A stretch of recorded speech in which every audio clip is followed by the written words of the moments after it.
From the moment that I started photography, I really just kind of fell in love with it. And then that passion was kind of reinvigorated when I discovered large format photography. My name is Drew Nikonovich, and I'm a photographer. This is the standard 4x5.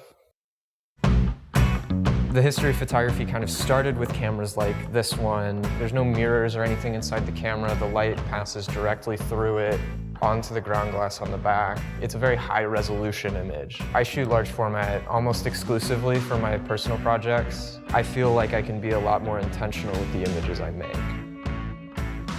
The standard 4x5 kind of started as just a personal project to 3D print a large format film camera. And so the project has just kind of expanded from there. It's been a really intense learning process. How to design parts that would be 3D printed well. This is the rear standard frame.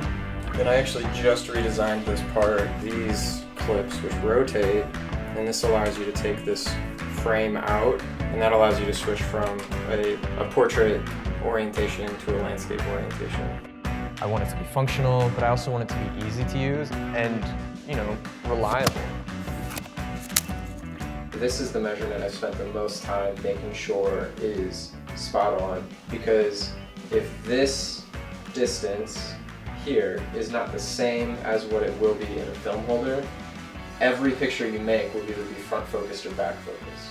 Really what I'm looking for with the funding that I would get, hopefully through this Kickstarter, is 3D printers and a laser cutter. The 3D printers, of course, are so that I can manufacture cameras on a reasonable time frame, the throughput to make about 2 cameras a day.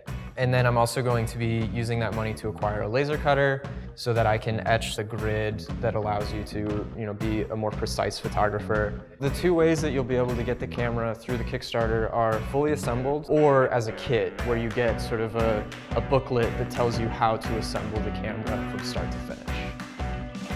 After we start shipping out the first cameras, the #1 thing on my to-do list is to package it up and make it open source. Ultimately, I'd really love a world where not only is Standard Cameras a platform for you to buy cameras, but also kind of this comprehensive source of videos and articles that teach you the details of large format that will equip people with the ability to be a good photographer.